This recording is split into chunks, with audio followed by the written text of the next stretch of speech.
Tapi itulah tugas orang tua itu berat. Kita nggak cuma sekedar ngerti konsep pertumbuhan dan perkembangan. Tapi kita juga harus tahu yang namanya common problems atau kondisi sehari-hari yang bisa dialami oleh anak bahkan sejak lahir.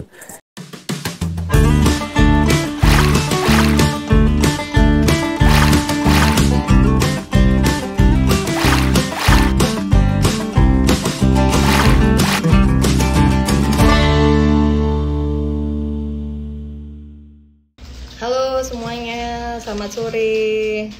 Lagi pada ngapain nih sore-sore gini? Oh, lagi tiduran. Oke nih, sore-sore kayak gini biasanya tuh Bumil itu kalau udah jam 4 biasanya pada ngeteh, terus nyemil tiada henti kalau Bumil-Bumil apalagi trimester ketiga.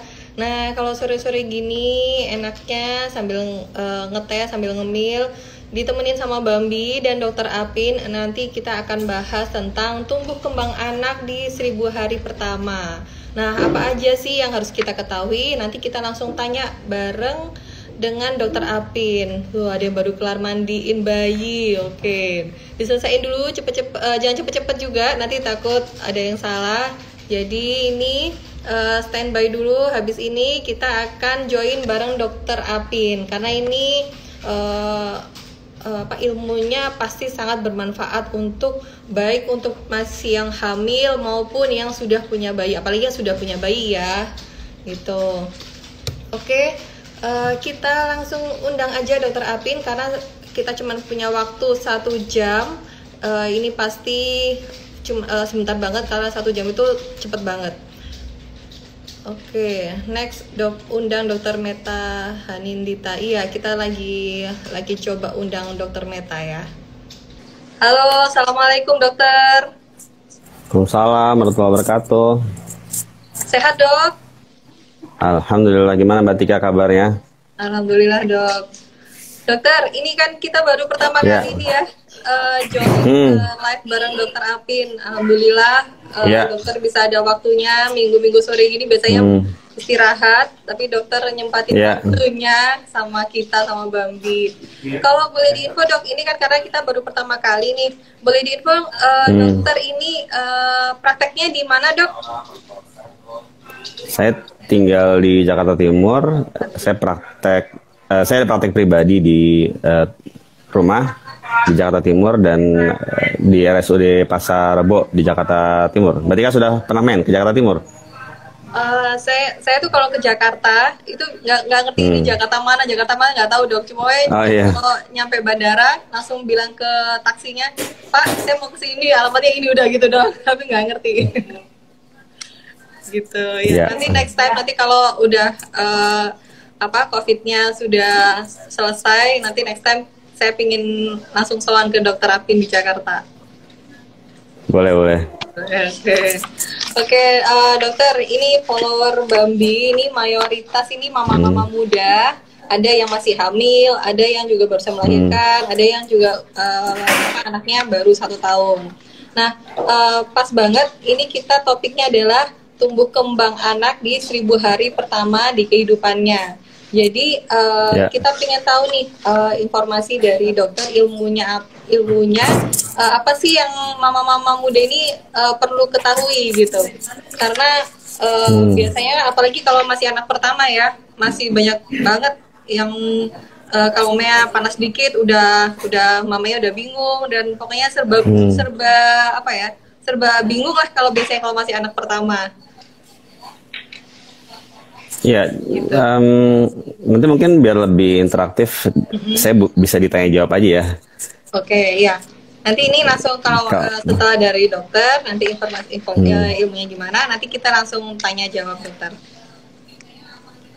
Ya, kan kalau saya yakin di sini sudah pernah mendengar, membaca, dan saya yakin sudah paham definisi 1000 hari pertama itu dimulai sejak pembuahan ya, ketika terdiagnosis hamil untuk pertama kali, dan kemudian lahirnya cukup 9 bulan, maksudnya 37 sampai 40 minggu, kemudian lahir bayinya sampai usia 2 tahun atau 24 bulan, itu dikatakan sebagai 1000 hari pertama. Dan memang saya seorang dokter anak yang secara khusus hanya istilahnya menanganinya ketika sudah lahirnya saja ya, selama 2 tahun pertama bayinya itu. Nah, yang 9 bulan sebelumnya kan istilahnya urusannya dokter kebidanan kandungan, kemudian para bidan gitu ya. Nah, jadi nanti mungkin saya akan lebih banyak membahas di 2 tahun pertamanya. Tapi kenapa sekarang disebutnya itu ke arah 1000 hari pertama, bukan istilah 2 tahun pertama?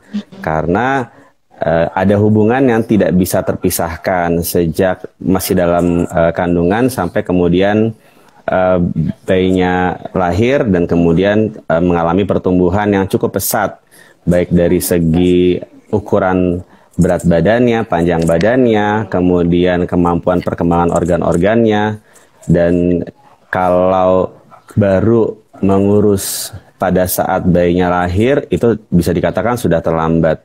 Jadi harus benar-benar diurus, dipahami ketika terdiagnosis hamil untuk pertama kalinya. Tapi nanti kita kan lebih fokus sesuai dengan keahlian saya gitu.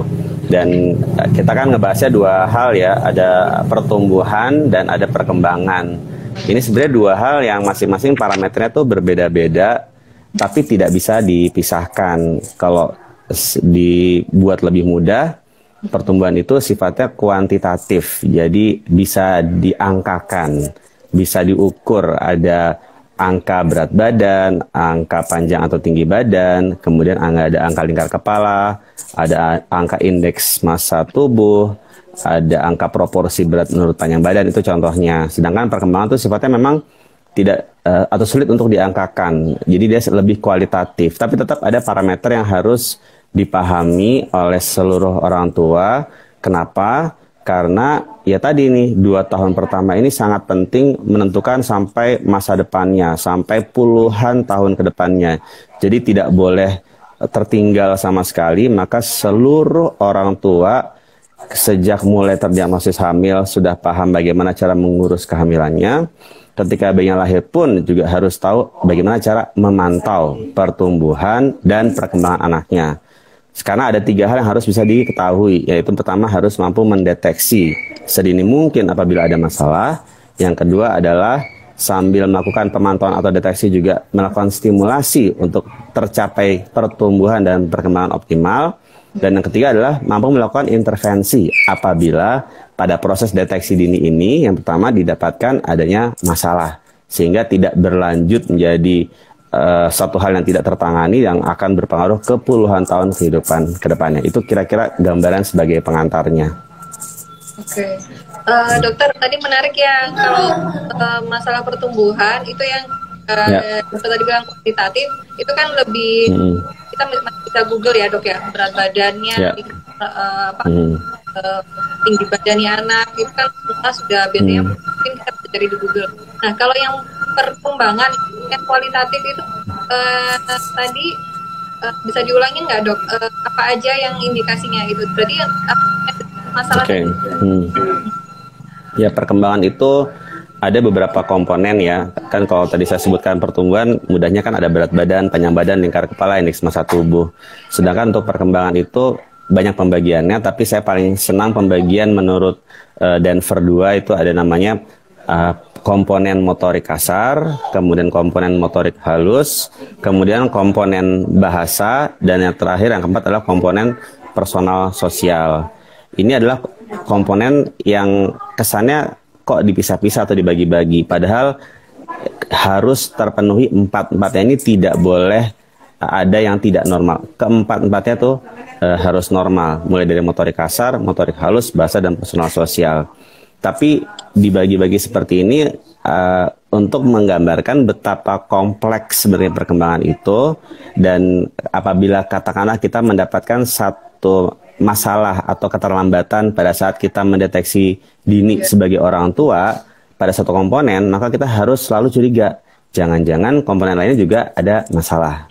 Karena kalau ada satu keterlambatan di satu ranah, misalnya nih motorik kasarnya terlambat perkembangannya, atau motorik atau bahasanya terlambat, maka kita bisa bilang keterlambatan di motorik kasar atau keterlambatan di bahasa. Tapi kalau sudah lebih dari 2 komponen atau minimal 2, itu namanya keterlambatan perkembangan yang sifatnya global atau global developmental delay. Nah, satu ranah saja sudah terdeteksi ada keterlambatan, itu harus dipastikan ini apa penyebabnya dan bagaimana harus mengintervensinya. Apalagi sudah sampai lebih dari 2 ranah perkembangan. Kalau kayak gitu tuh lebih harus mampu untuk segera diintervensi sejak dini. Karena prinsipnya adalah sekarang itu sudah tidak ada yang namanya menunggu gitu. Tapi kita harus melakukan intervensi. Nah, intervensi itu bisa sifatnya mampu dilakukan secara mandiri oleh kita sebagai orang tua di rumah atau harus dibawa ke terapis. Bedanya di situ. Oke, wah ini saya udah punya anak 2 dok. Ini saya dulu kayaknya nggak ngerti, saya ngertinya cuma motorik kasar, motorik halus gitu aja. Itu pun juga dalamin detail. Mungkin kalau sekarang udah ketemu dokter Afin, dulu mungkin lebih ini ya, lebih bener-bener dicek anaknya ini bener gak motorik halusnya gitu ya. Ya, itu sebenarnya bukan kompetensi dari dokter ya. Kan ada tuh yang namanya buku kesehatan ibu dan anak, buku KIA yang warnanya pink. Itu tebalnya dulu tuh yang edisi 9 tuh sampai hampir 100 halaman. Itu sudah sangat lengkap sebenarnya. Komponen pertumbuhan dan perkembangan tuh ada di situ dan bisa dibaca semuanya. Dan ini bukti bahwa bukan tugas atau bergantung istilahnya ke dokter untuk bisa memahami adanya keterlambatan tadi. Tapi tadi ini adalah tugas seluruh orang tua. Bahkan bayinya belum lahir, itu buku harus sudah dibaca sampai tuntas. Gitu. Iya, betul dok. Nah, ini kita langsung tanya jawab aja dok, karena kalau tentang pertumbuhan dan perkembangan ini pasti artinya juga banyak banget. Ini ada pertanyaan dari Bunda Destinda. Dok mau tanya, kalau anak bayi defisiensi zat besi apakah berbahaya? Bagaimana cara mengatasinya? Ya, isu defisiensi zat besi ini adalah satu hal yang sering dibahas gitu, dan apa istilahnya membuat orang tua itu penasaran, pengen tahu apa, dan akhirnya kepeduliannya lebih tinggi. Sesuatu hal yang kalau saya perhatikan mungkin sekitar 2 tahun yang lalu tidak begitu tinggi kepeduliannya, tapi sekarang sedemikian tinggi. Bahkan saya amati beberapa itu bisa jadi terlalu khawatir, malah akhirnya tidak sesuai dengan sasaran yang istilahnya definisi yang sesungguhnya. Jadi ini besi itu adalah komponen dari nutrisi. Jadi kita kenal ada 2 jenis nutrisi ya, yang namanya makronutrisi yang besar dan ada yang mikronutrisi. Tubuh manusia bahkan sejak ibu hamil mengandung sampai kemudian bayi 2 tahun, anak 2 tahun pertama itu butuh kecukupan nutrisi baik makro maupun mikro yang sebaik-baiknya. Makro kita sudah tahu ya, ada namanya karbohidrat, protein, lemak, itu kan namanya makro, dibutuhkan tubuh dalam jumlah yang besar, jumlah yang banyak. Jadi dan itu bisa dilihat dengan mata kita. Oh, misalnya karbohidrat segini jumlahnya, protein segini, lemak segini. Tapi kalau mikronutrien itu dia memang jumlahnya lebih sedikit, jauh lebih sedikit dibandingkan makronutrien. Dibutuhkan tubuh tidak banyak, namun sangat penting. Ada banyak mikronutrien. Misalnya ada besi, kemudian ada seng. Bahkan kalau bicara lebih detail lagi, nanti ada berbagai jenis vitamin, vitamin larut air, vitamin B dan vitamin C, ada vitamin larut lemak, vitamin A, D, E, dan K. Artinya apa? Sebenarnya semua komponen mikronutrien ini penting. Tapi kebetulan nih, si besi ini sebagai salah satu komponen mikronutrien tuh punya perhatian yang lebih. Kenapa? Karena dia punya kekhususan, yaitu sebagai komponen yang menyusun hemoglobin. Hemoglobin itu terikat dalam sel darah merah kita. Jadi kita punya darah ya, dalam aliran darah kita itu ada berbagai jenis sel darah. Salah satunya adalah sel darah merah. Nah, sel darah merah ini bertujuan untuk membawa oksigen ke seluruh jaringan tubuh agar seluruh organ kita tuh bisa berfungsi dengan baik. Jangan sampai kekurangan oksigen, jangan sampai rendah kadar hemoglobinnya.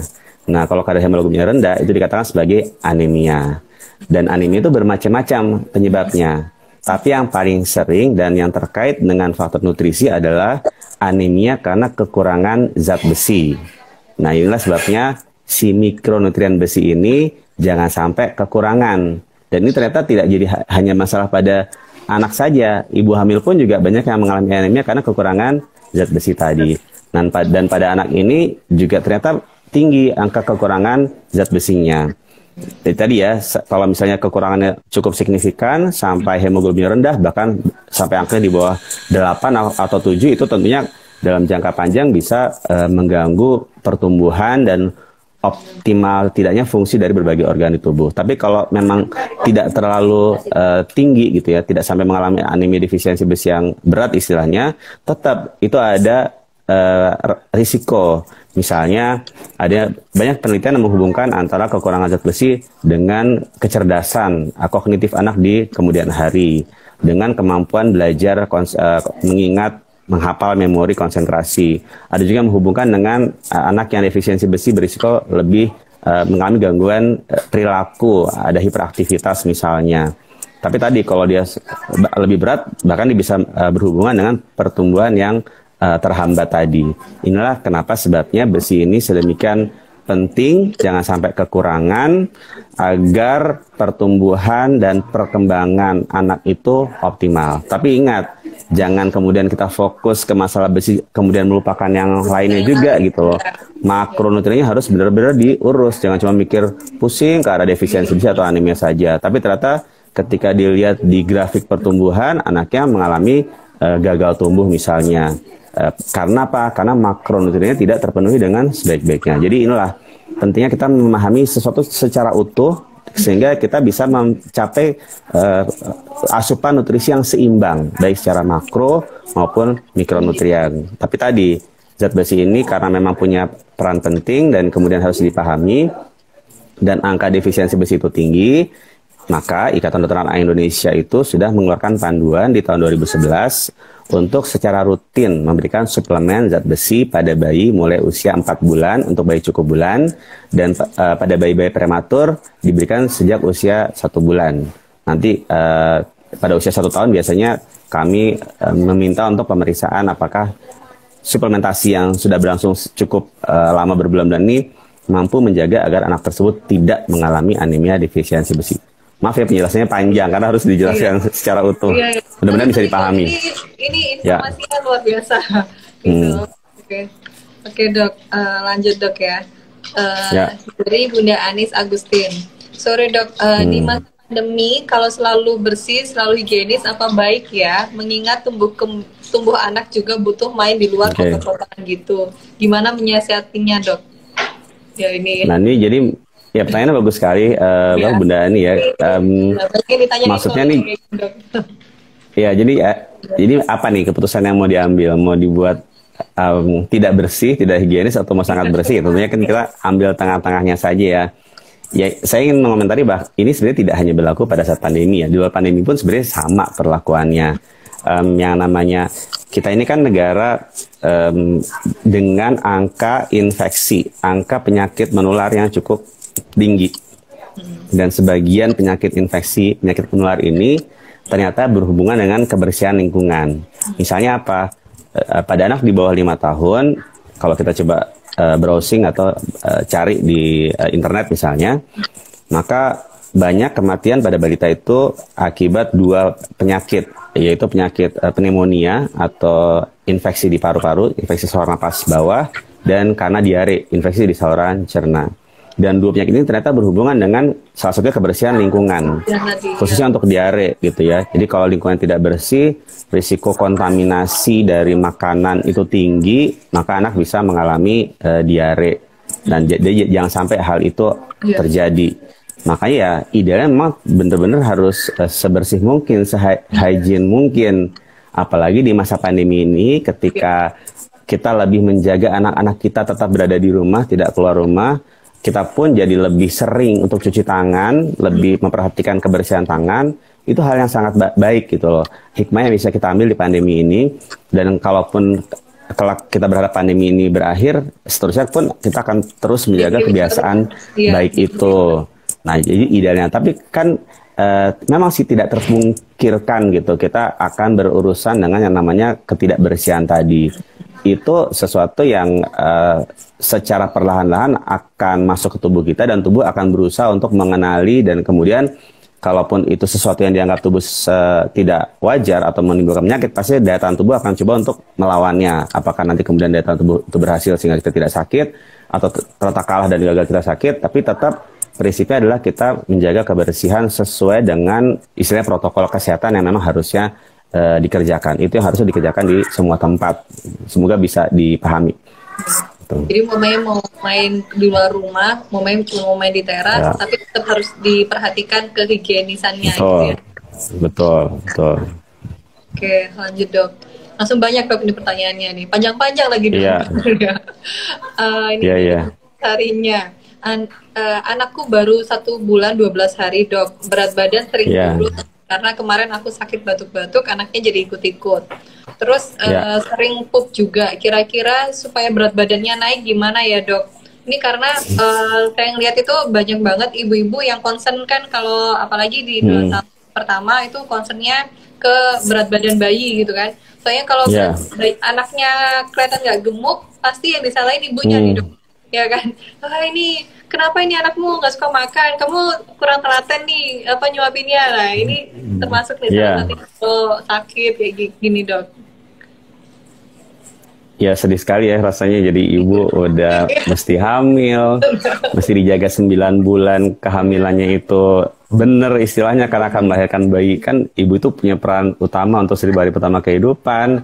Nanti bayinya sudah lahir, kemudian dikomentari juga gitu kan. Ya jadi kalau bahasa saya tuh selama kolom komentar belum ditutup, orang bisa berkomentar apapun istilahnya ya.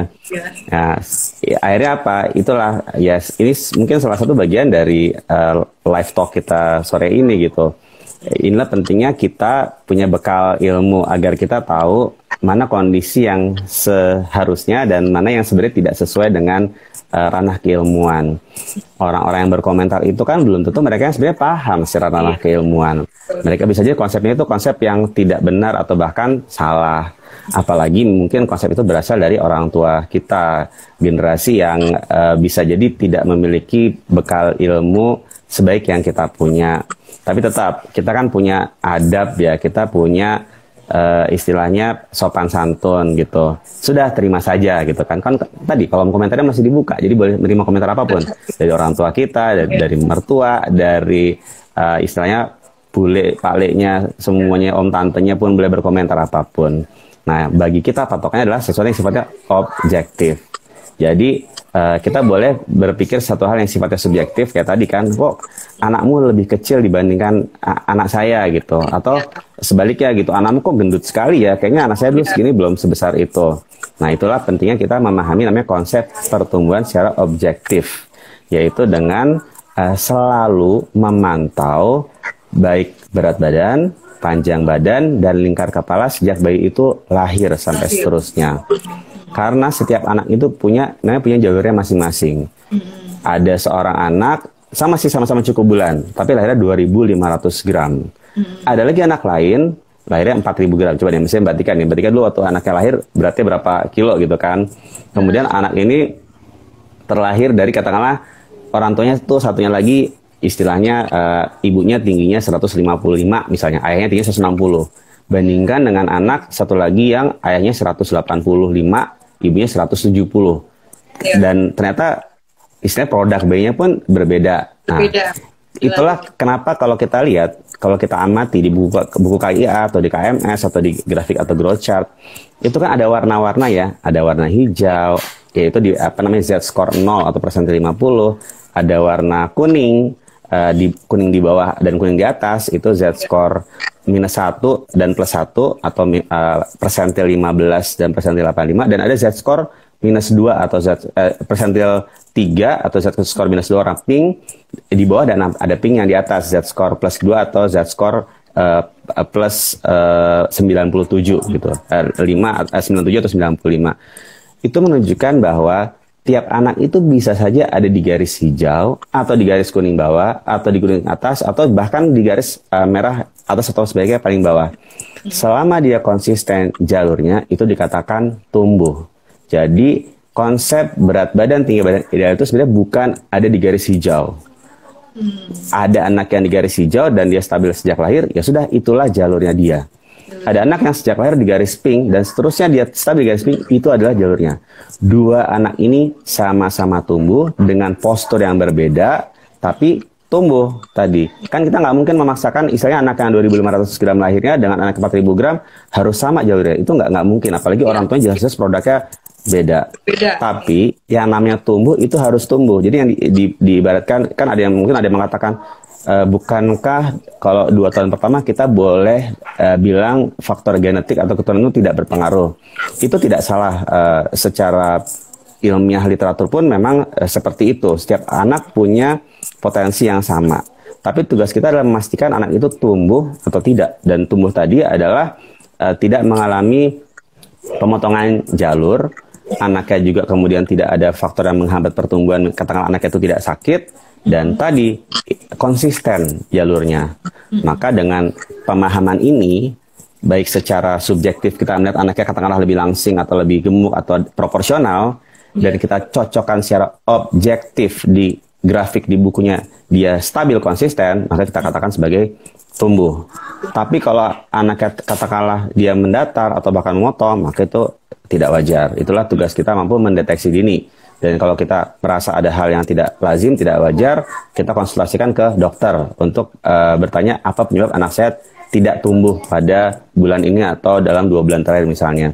Jadi ya tadi jangan istilahnya apa ya, sudahlah orang boleh berkomentar apa saja, tapi ambillah positifnya. Setidaknya kita positifnya adalah kita jadi lebih peduli. Bener nggak ya? Kita jadi, ini jangan-jangan emang harus saya cek nih, oh ternyata secara objektif anak saya tumbuh. Alhamdulillah. Anak saya ternyata secara objektif mengalami perlambatan pertumbuhan, masalah. Maka kita bisa cari tahu dengan datang ke dokter anak yang misalnya seperti itu. Jadi ambillah nilai positifnya dan buktikan secara objektif dengan grafik pertumbuhan atau growth chart. Itu yang kira-kira bisa saya tanggapi. Iya benar dok. Berarti semua bunda harus punya nih yang growth chartnya. Biasanya kalau di dokter anak selalu dikasih ya dok ya? Atau nggak selalu punya? Di buku KIA warna pink itu, begitu kontrol hamil pertama itu sudah ada growth chart bayi yang kelak akan lahir. Kalau nggak dapat buku itu gampang. Tinggal ketik www.who atau who.int itu. Nanti di situ tinggal kita cari namanya growth standard. Nanti akan ketemu growth chart, tinggal diunduh atau di-download.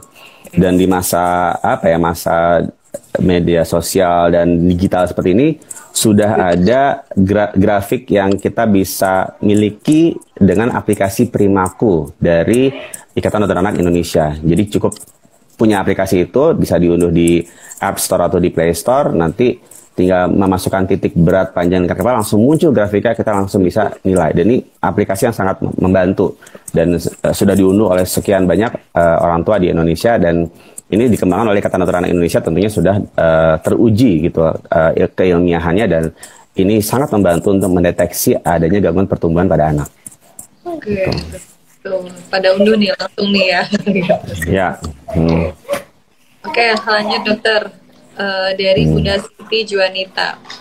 Sore dokter, aku baru lahiran anak ketiga. Dokter, bayiku baru berumur 28 hari dan sering muh di bagian hidung terus sampai sesak dan merah mukanya. Itu kenapa ya dok?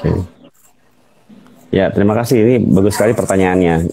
Jadi kan dari tadi saya lebih banyak membahas tentang memahami konsep pertumbuhan secara objektif dan konsep perkembangan secara objektif dengan parameter yang ada di buku atau di aplikasi Primaku misalnya.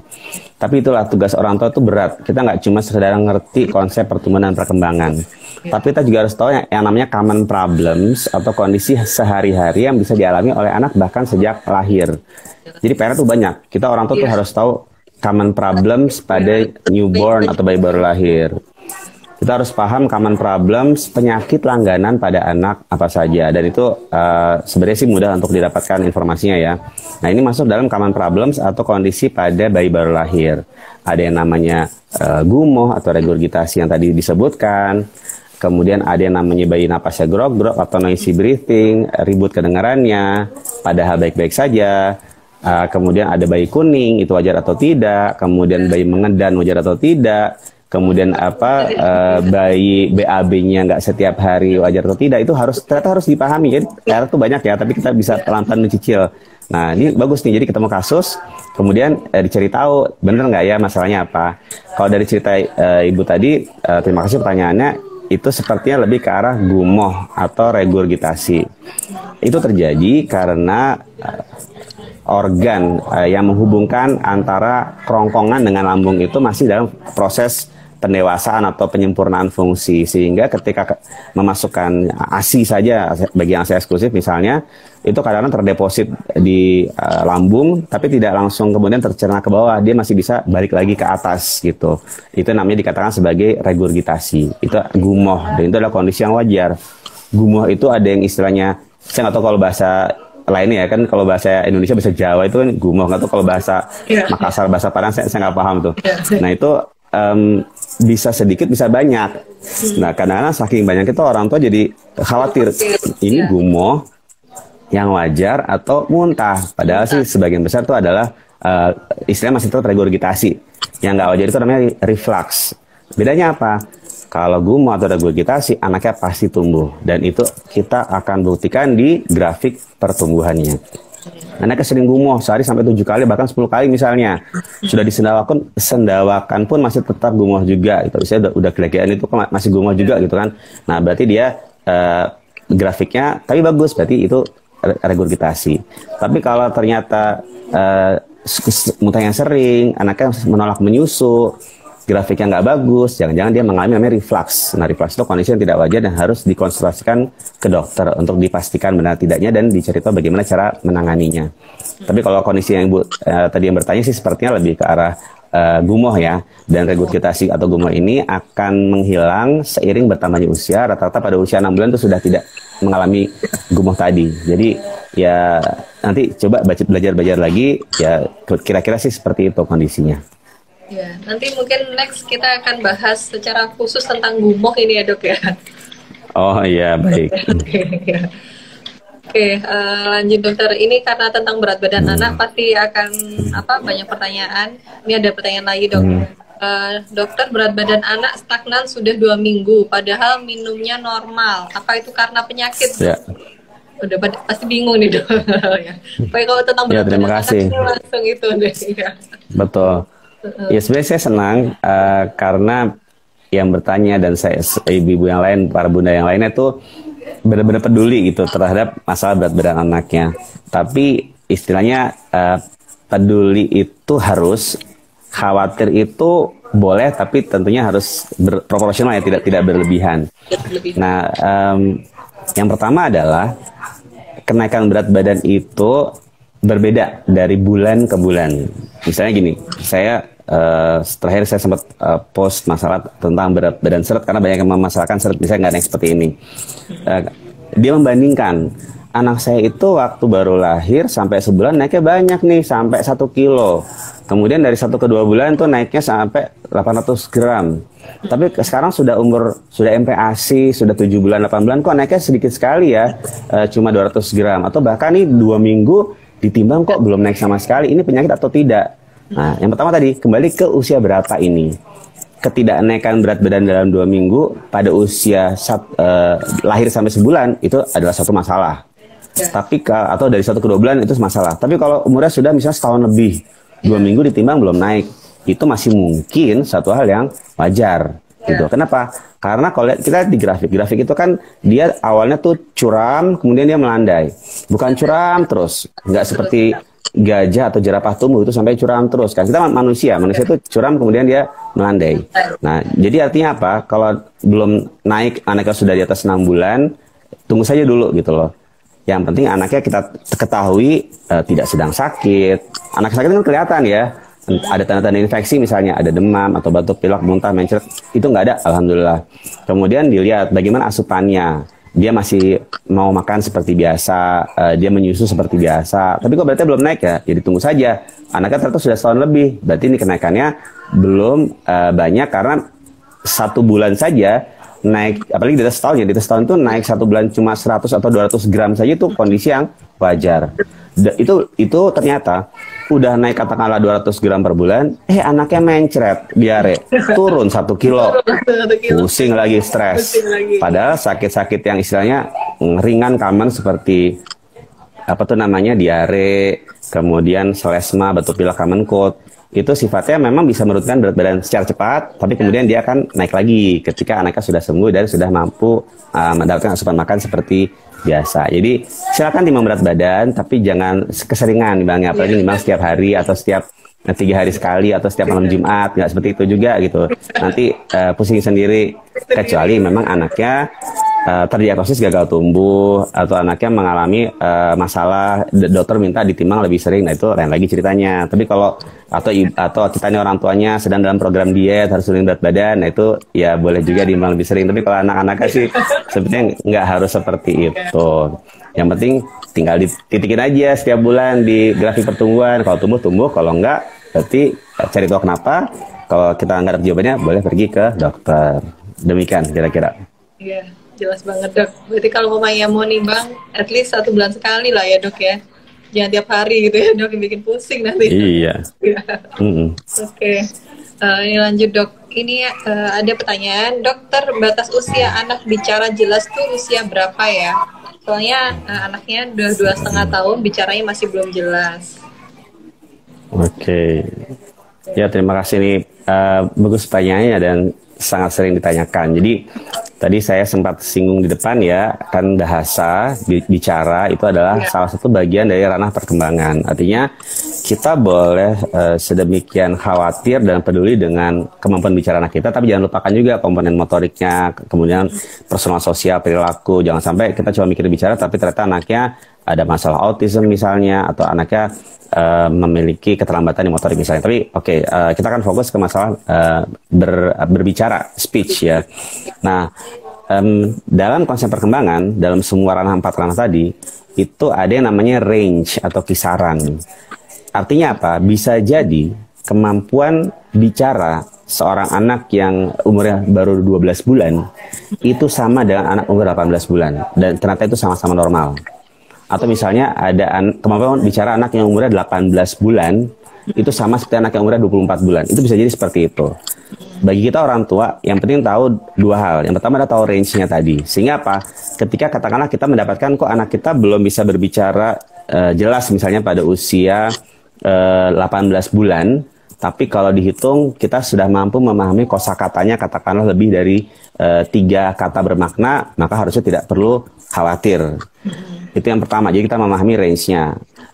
Atau anaknya sudah umurnya katakanlah 2 tahun, dia sudah bisa merangkai kata, tapi hanya 1 suku katanya tidak utuh, tapi sudah, dan kalau dihitung kosakatanya walaupun nggak utuh ya, banyak konsonan yang hilang, itu sudah lebih dari 20 kata, maka dia masuk kategori perkembangan normal. Jadi itu kita satu belajar mengenai range atau kisaran. Yang kedua adalah kita paham red flags atau tanda bahayanya. Katakanlah gini, kita sudah tahu nih sepertinya dari range-nya masuk dalam kategori kisaran normal untuk berbahasa atau berbicara. Tapi ternyata ada red flags misalnya, anaknya katakanlah kalau dipanggil itu lebih sering tidak meresponnya. Atau misalnya anaknya ternyata pada usia 2 tahun sudah banyak tuh kosakatanya, sudah bisa meniru lagu walaupun katakanlah lebih ke arah vokalnya bukan konsonannya, tapi dia tidak mampu memulai bicara atau komunikasi. Karena kan tujuan seorang anak itu tidak sekedar berbicara, tidak sekedar berbahasa, tapi dia harus bisa berkomunikasi. Komunikasi itu adalah interaksi antara si pemberi pesan, si anak, dengan kita penerima pesan, orang tuanya misalnya. Jadi jangan berhenti hanya pada masalah bicaranya saja, tapi juga harus sampai komunikasinya mampu berlangsung dengan baik sesuai usianya. Jadi kalau balik lagi ke pertanyaan yang tadi, sorry saya jawabnya saya panjangkan. Bisa kalau kapan anak itu harus bisa bicara jelas? Jawabannya adalah bahasa itu sudah mulai terlihat ya. Apa istilahnya rimanya, iramanya, nada vokalnya, konsonan itu sejak umur 12 bulan itu sudah bisa. Tapi kita mulai menangkap maksud itu rata-rata pada usia 15 bulan. Itu gampangnya. Tapi kalau bicara harus jelas sampai konsonannya pun harus jelas, itu rata-rata anak 18 bulan sudah cukup jelas sampai konsonan itu ada dan itu normal. Tapi ada juga yang baru umur 2,5 tahun baru jelas konsonannya pun, itu pun juga sama-sama normal. Jadi bedakan kemampuan namanya itu artikulasi, fonasi, pelafalan, vokal dan konsonan. Kalau itu yang dimaksudkan oleh penanya tadi, maka dia harus bicara jelas itu antara 18 sampai 2,5 tahun. 18 bulan sampai 2,5 tahun dia masih diberikan kesempatan untuk bisa berbicara konsonannya. Tapi ini kan namanya bahasa ekspresif, kemampuan anak mengutarakan dengan bahasa. Ada yang lebih mendahului namanya bahasa reseptif, yaitu anaknya belum bisa berkomunikasi secara ekspresif atau verbal, tapi dia sudah paham maksud. Itu harus dimulai bahkan sejak umur 12 bulan. Jadi kalau misalnya anaknya umurnya sudah 18 bulan, tapi tadi kata-katanya baru terbatas, katakanlah 3 kata bermakna yang jelas sampai konsonannya. Tapi sejak setahun dia sudah jelas, reseptif, sudah paham maksud. Itu masuk dalam kategori berbahasa dengan baik. Tapi kalau sudah sampai 18 bulan, dipanggil namanya sepertinya banyak yang belum respon, kemudian banyak instruksi anak ini seperti tidak paham, itu sudah red flags, jelas-jelas itu red flags. Maka harus dibawa ke dokter untuk dipastikan apa masalahnya. Itu kira-kira jawabannya. Jadi kalau dianggap kategori terlambat bicara itu berarti di atas 2,5 tahun gitu ya, Dok? Nah, kalau terlambat bicara itu segini, saya sempat mengadakan keluar tentang speech delay ini. Dari banyak pertanyaan masuk, saya menangkap bahwa sebenarnya kita tidak boleh berhenti pada istilahnya diagnosis speech delay saja, tapi harus lebih detail ini apa. Jadi tadi saya sempat bilang masalah reseptif dan ekspresif.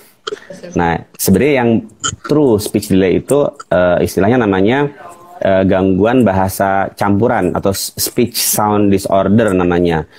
Jadi reseptifnya terganggu, ekspresifnya terganggu. Itu yang sebenarnya yang kalau saya bilang itu yang speech delay beneran. Kebanyakan itu yang kita temui adalah ekspresif speech delay. Bahasa ekspresifnya terlambat. Tapi reseptifnya bener-bener ngerti. Tadi saya bilang, setahun dia disuruh tepuk tangan salam dada udah ngerti. Umur 18 bulan dia diajari bagian tubuh sudah paham, sudah bisa membedakan orang, dikasih instruksi berbagai macam sudah paham. Tapi ngomongnya belum jelas. Itu kebanyakan ekspresif speech delay atau namanya developmental speech delay, dan itu sebagian besar ya, itu ternyata masuk dalam kategori normal pada akhirnya. Walaupun dia lebih terlambat dari sebagian besar anak. Nah, orang tua punya tugas untuk menstimulasi anak-anak yang ekspresif speech delay ini agar bisa tidak menjadi makin terlambat. Dan ini sebagian besar bisa ditangani oleh orang tuanya tanpa bantuan terapis pada sebagian besar kasus ya. Tapi kalau sudah campuran reseptif dan ekspresif speech delay itu memang membutuhkan bantuan dokter. Karena kita harus pastikan jangan-jangan dia ada gangguan pendengaran. Jangan-jangan memang dia ada keterlambatan global atau global developmental delay. Itu yang harus dipastikan. Semoga bisa nangkep penjelasan saya ini. Jelas banget Dok, penjelasannya. Baik. Dokter, kalau tadi kan masalah speech delay, ini ada yang tanya tentang pendengaran. Nah, ini ada dari Bunda M. Ufa, anaknya udah usia 17 bulan, dipanggil namanya, dia nggak nengok. Tapi kalau mendengar musik atau suara lain, dia nengok gitu. Nah, ya ini bagus sekali pertanyaannya. Ini sebenarnya masuk dalam kategori menurut saya ini red flags juga gitu. Kenapa? Tadi kan saya bilang anak itu tidak sekedar harus berbicara speech saja, tapi dia harus bisa to communicate, harus bisa berkomunikasi, harus ada interaksi. Lagu, menghafal, mendengar, melihat, kemudian dia mengulang, itu mudah sebenarnya istilahnya. Tapi untuk berinteraksi itu membutuhkan proses yang lebih kompleks. Kenapa? Karena kita harus khawatir ketika ada masalah yang tadi disebutkan itu tidak sekedar pada masalah gangguan bahasa atau speech delay saja, tapi jangan-jangan ada gangguan personal sosial atau gangguan interaksi sosial. Misalnya apa sih yang paling ditakutkan? Ternyata takutnya anaknya mengalami autism, gitu. Anaknya ternyata autis, bisa mendengarkan lagu, tapi nggak ada interaksi. Itu tentu kondisi yang cukup istilah berat ya, yang harus segera terdeteksi dini dan harus diintervensi, harus bisa diterapi. Karena makin dini kita mampu mendeteksi autism, maka makin cepat intervensi, nanti hasilnya pun akan lebih baik lagi. Karena bisa diatasi, kita berharap dia akan memiliki kemampuan berkomunikasi yang sama dengan anak-anak lainnya, walaupun mungkin agak terlambat di awalnya. Jadi hati-hati kalau anaknya, saya khawatir mengalami autism. Jadi bawa ke dokter untuk dipastikan apakah dia mengalami autisme atau tidak. Tapi sementara sambil Lisa menunggu dokter, nanti boleh browsing, itu ada yang namanya kuesioner M-CHAT, M-CHAT, M-CHAT itu untuk screening sederhana untuk mengetahui apakah anak itu mengalami autism atau tidak. Kira-kira itu yang bisa dipelajari terlebih dahulu. Sorry dokter, diulangi lagi dokter. Tadi M-CHAT, M-CHAT. Ya M-CHAT. Oke. Dokter, terima kasih. Lanjut ya dokter. Dari Bunda Ayu, anak saya usia 1 tahun belum bisa berdiri sendiri, normalkah dok? Nah ini setelah masuk bahasa pendengaran. Nah, sip.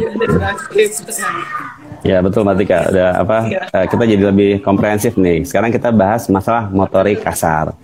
Jadi kan motorik kasar ini sesuatu yang istilahnya lebih mudah terlihat dan mudah diketahui sejak awal. Kan kalau kita bicara bayi baru lahir kan lebih kelihatan tuh. Kapan dia mulai bisa miring-miring sampai tengkurap. Kapan dia mulai bisa duduk sendiri. Kapan dia mulai bisa berdiri dan akhirnya bisa berjalan. Itulah komponen motorik kasar. Dan itu yang paling mudah terlihat sejak awal-awal. Sebelum kemampuan bicara ekspresif bayi itu terbentuk. Nah, seorang bayi yang lahirnya cukup bulan, ingat ya, karena kan kalau bayi-bayi prematur itu perkembangannya akan disesuaikan dengan usia prematuritasnya, namanya di usia koreksinya. Yang bayi lahir cukup bulan, tidak mengalami gangguan masalah di otaknya, maka dia harus sudah bisa berdiri dengan berpegangan paling lambat umur 12 bulan. Tapi kalau umur 12 bulan sudah bisa jalan, gimana? Ya nggak apa-apa, alhamdulillah gitu. Tapi kalau belum bisa jalan, ya tadi, harus sudah bisa berdiri berpegangan. Dan paling lambat harus bisa berjalan mandiri sendiri pada usia 18 bulan. Kalau dua hal tadi tidak bisa terpenuhi, maka itu masuk kategori red flags atau tanda bahayanya. Itu yang bisa dilihat. Tapi anak umur 7 bulan, 6 bulan, anak saya udah mau berdiri, ya silakan saja, nggak apa-apa gitu loh. Istilah kalau kecepatan, ya nggak apa-apa juga sih. Walaupun secara umum sih itu masih wajar ya. Hanya sedikit sekali yang katakanlah mengalami masalah di kemudian hari. Tapi yang ini kita tadi kan tahu range-nya, kisarannya. Berdiri, berpegangan itu dari rata-rata dari umur sekitar 7-8 bulan sampai usia maksimal 12 bulan. Kira-kira seperti itu. Oke. Ini lanjut. Ini sudah pertanyaan yang sama. Estimasi kapan anak bisa berjalan? Tadi sampai 18 bulan ya dok ya.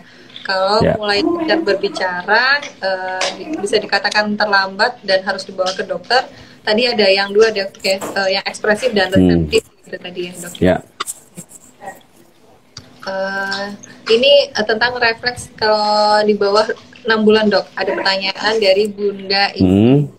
Dokter, bayi saya usia 4,5 bulan belum kuat angkat kepala dan miring-miring. Gimana ya dok? Nah ini kalau tadi kan mundur ke belakang dok. Jadi kalau usia di bawah 6 bulan itu kapan sih saat miring-miring angkat kepala?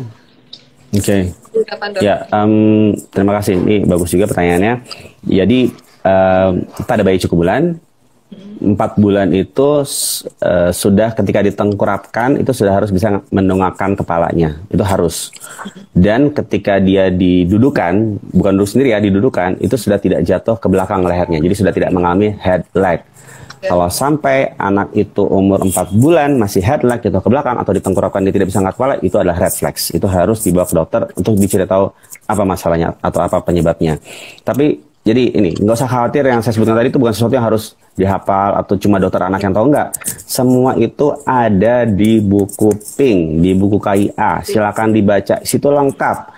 Ada stimulasinya, ada deteksi dininya, dan ada kapan harus khawatir atau intervensi. Jadi itu buku dibuka. Jangan cuma diisi kolom imunisasinya saja, atau jangan cuma dilihat grafik pertumbuhannya, tapi dibaca juga gambar-gambar bagan-bagan tentang perkembangannya. Itu bisa diunduh gratis. Silakan cari di internet, ketik aja buku KIA 2016, nanti langsung ketemu tuh. Tinggal bisa diunduh, PDF-nya ada di situ.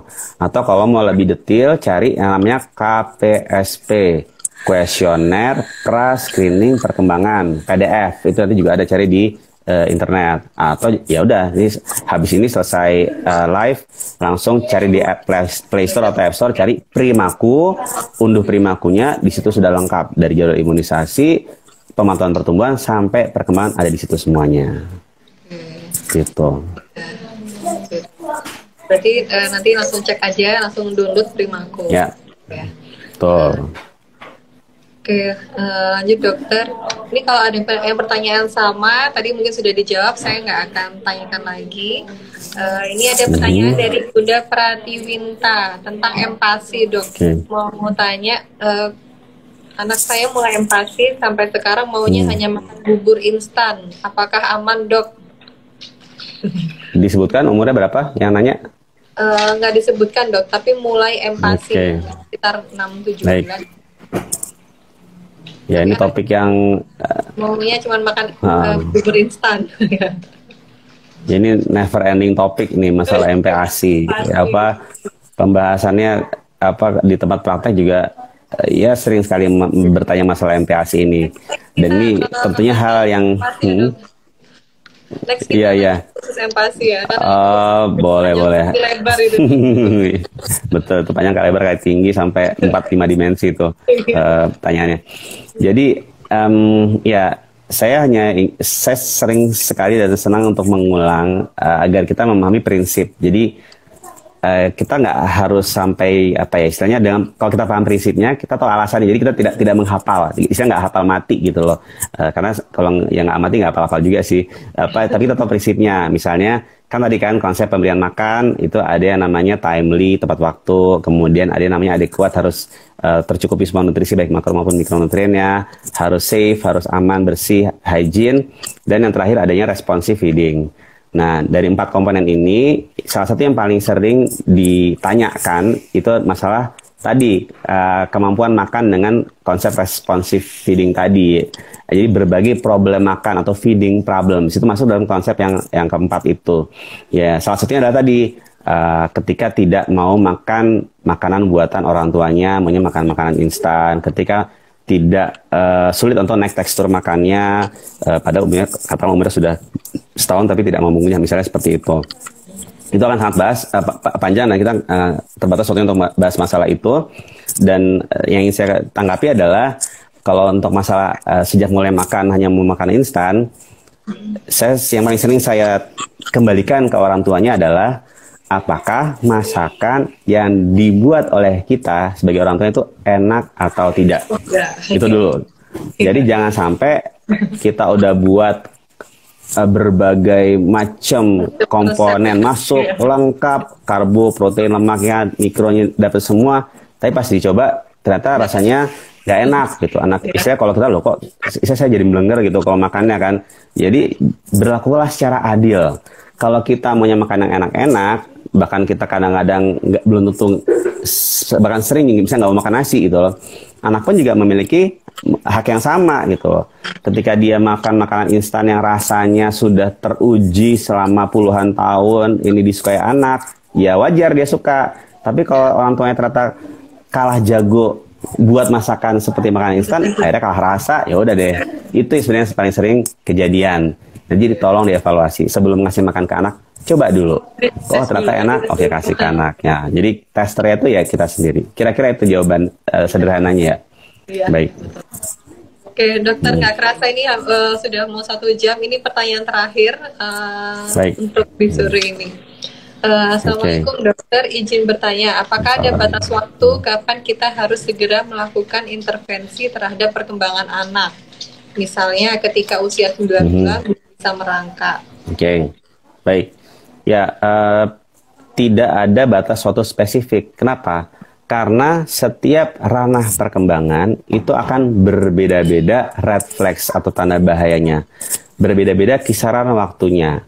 Komponen motorik kasar saja, kapan harus bisa duduk, berdiri, berjalan itu sudah pasti beda-beda. Komponen berbahasa pun juga akan berbeda. Dari mulai cooing, kemudian dia babbling, mengoceh, sampai bisa berbicara, jumlah kosakata itu akan berbeda. Jadi tidak ada satu jawaban, tapi jawabannya akan bermacam-macam. Tidak perlu khawatir. Setiap anaknya umur 1 bulan tinggal dibaca. Kapan kita harus khawatir pertumbuhan perkembangan. Anaknya umur 6 bulan tinggal dibaca. Semua itu ada informasinya, asal ya dibaca gitu, dibaca dan tinggal dititikin. Bahkan sekarang sudah banyak tuh istilahnya tracker tuh apa ya, pemantauan, aplikasi pemantauan pertumbuhan dan perkembangan. Jadi dia sampai istilahnya kasih reminder gitu loh. Ayo, sudah bisa ngapain aja, apa yang. Jadi itu silakan digunakan sebaik-baik mungkin. Sangat banyak fasilitas bisa kita gunakan. Jadi dengan demikian pada usia berapapun kita tidak akan pernah khawatir anak kita akan mengalami gangguan perkembangan atau tidak. Silakan gunakan semua fasilitas yang ada. Demikian. Oke, terima kasih banyak Dokter Apin. Ya. Ini sebenarnya pertanyaannya masih banyak banget. Memang kalau kita live ini tentang topiknya juga tentang perkembangan 1000 hari itu akan luas banget dokter. Next Betul. kita akan live lagi ya dokter ya. Jangan bosan, kita akan mungkin bareng Dokter Apin gitu. Dokter, ada pesan-pesan nggak buat para bunda? Mungkin pesannya adalah jangan pernah merasa cukup dengan menimba ilmu dari media sosial. Kenapa? Karena informasinya nggak akan utuh. Jadi bacalah dari artikel lengkapnya. Jadi jangan segan mengeluarkan kuota untuk baca artikel. Kalau bisa beli buku itu bisa lebih bagus lagi. Dan yang kedua adalah tadi kan istilahnya apa ya, jangan baper mungkin ya. Selama orang bisa berkomentar, silakan saja. Yang penting kita tahu bagaimana memastikan kekhawatiran itu secara objektif dengan apa yang kita lihat dan kita baca. Mungkin itu pesan dari saya. Oke, terima kasih banyak Dokter Apin. Sama-sama. Luar biasa banget. Terus penjelasannya juga gampang banget diterima. Saya di sini juga meskipun anak 2 dan anak saya sudah 6 tahun ke atas, itu dengar penjelasan dokter tadi, oke, berarti jadi punya anak lagi gitu ya. Iya, jadi ilmu lagi gitu. Oke. Terima kasih banyak Dokter Apin. Sama-sama. Iya. Terima kasih ilmunya, semoga bermanfaat. Sama-sama. Kita akan live lagi bareng dokter. Oke, baiklah. Terima kasih dokter. Assalamualaikum. Ya, sama-sama. Ya, Waalaikumsalam warahmatullahi wabarakatuh. Oke, itu tadi live bareng Dokter Apin. Terima kasih banyak. Pertanyaannya mohon maaf belum semuanya kejawab karena waktu kita cuma 1 jam. Jadi ini kenapa Bambi senang banget live bareng para narasumber dengan dokter, dengan bidan gitu ya. Karena antusiasnya juga setiap live itu selalu luar biasa. Insya Allah Bambi akan live setiap 1 minggu sekali. Entah itu nanti next hari Rabu ini kita akan live bareng dokter Dara, dokter spesialis kandungan. Mungkin next kita akan undang lagi dokter Apin, kita akan join lagi, kita akan bahas tentang topik-topik lain. Karena saya lihat tadi ternyata banyak banget pertanyaannya dan kita perlu bahas, cari satu topik yang lebih lebih fokus gitu. Oke, gitu aja. Terima kasih banyak. Semoga ilmu sore ini bermanfaat. Dan kalau mamanya kalian yang baru aja ngikutin terlambat, otomatis pasti kita akan save di IGTV-nya Bambi. Jadi kalian bisa lihat dari awal sampai selesai. Oke, gitu dulu sore ini. Terima kasih banyak. Jangan bosen-bosen live bareng Bambi. Terima kasih, semoga bermanfaat. Tetap stay safe, stay healthy, tetap social distancing, dan sampai jumpa di live selanjutnya. Assalamualaikum.